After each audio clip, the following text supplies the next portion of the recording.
Hey everyone, this is PrinceWatercress, and welcome to a brand new Let's Play. This time around, it is Kid Niki, Radical Ninja for the NES. This started out in the arcade, became a big hit, and then got ported over to the NES. And probably a couple of other systems as well. I'm not quite sure off the top of my head.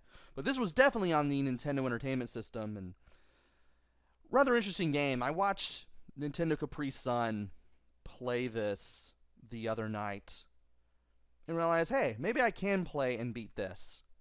So that's what I'm going to do. One player mode, start, as soon as I can get out of the demo.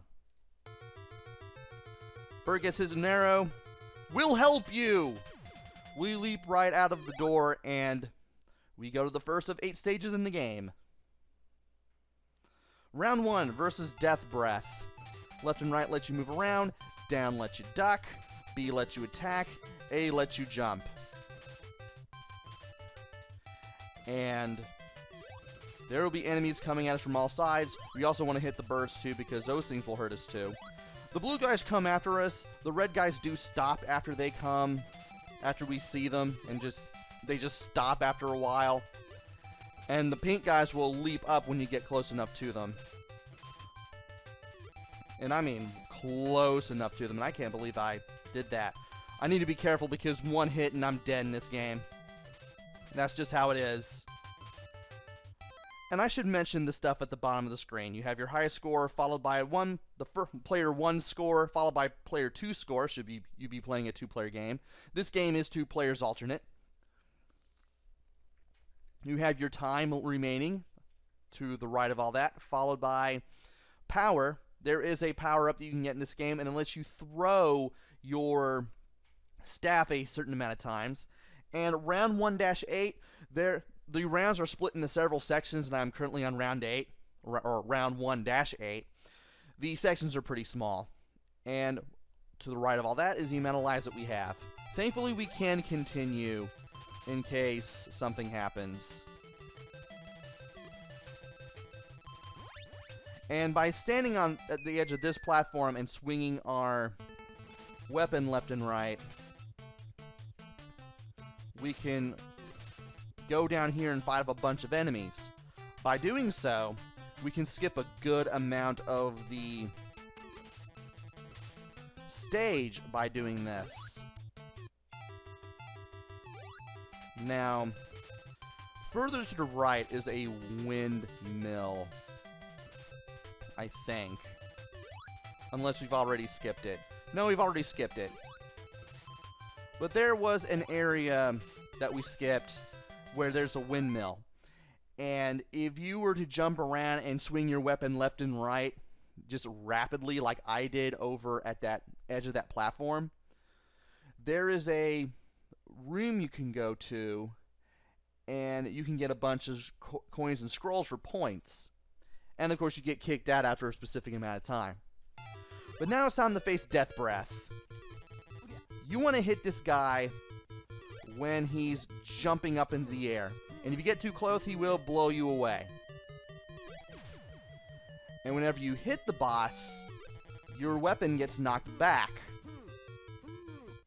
Now thankfully, the breath does not hurt us.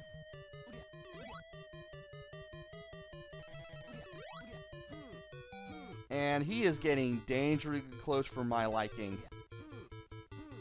What are you doing? Stop. Well, it looks like I'm going to have to wait on our good buddy Death Breath, because I have let him get way too close. He always does the headbutts when he lands. And if you're too close to him afterwards, he will try to blow you away. Then he backs up and does that. And now things are starting to go my way a little bit. Got too close again. It is possible to stay on the ground and then hit him that way, but I'm having more luck if I do it in the air. And when you beat Death Breath, you'll be able to get this bamboo spoon. I don't even know what this is. Maybe it's a guitar or something. But we get a bunch of bonus points for grabbing it, and then it's on to stage 2. versus Spike. I need to start calling the stages rounds because that's what the game's doing. And when you see the blue bird, uh-oh. Yeah, you do not want to be in the air with that bird. And you want to watch out because there are guys throwing bombs. Sometimes they throw 1 or 2 bombs, other times they throw 3.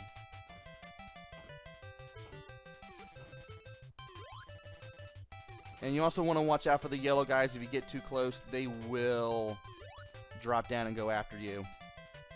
1, 2, 3. Yeah, you would. I'm going to wait for you to drop bombs again. Kind sir. And then I'm going to climb up this tree. By doing this, by climbing up the tree, by standing in front of it and holding up, you can go to this little hidden room where there are coins that you can get from striking the air and causing scrolls to appear. We will be kicked out after a certain amount of time. So we want to be quick, I think. No, you can just exit to the left from here, I believe. I do want to look around here a little bit more. Just a little bit more.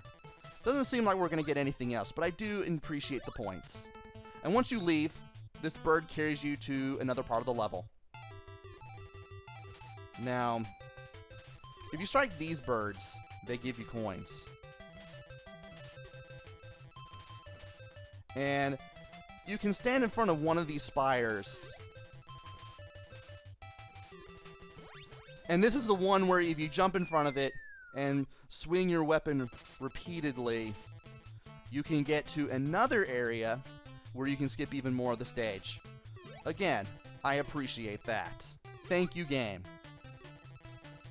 And there's nothing over here, so let's go ahead and jump up, and we'll go to even... We'll skip even more of the level now. Go ahead and grab the coins. Sadly, if you attack the coins, you don't get credit for actually touching them or anything, which is a shame. And now it's time to face this guy.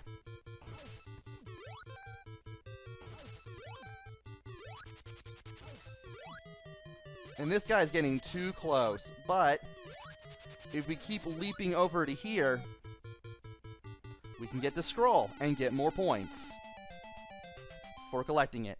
And then it's on to stage 3, or round 3, as the game will want to call it, versus the Horned Witch. So, the boss for round 2.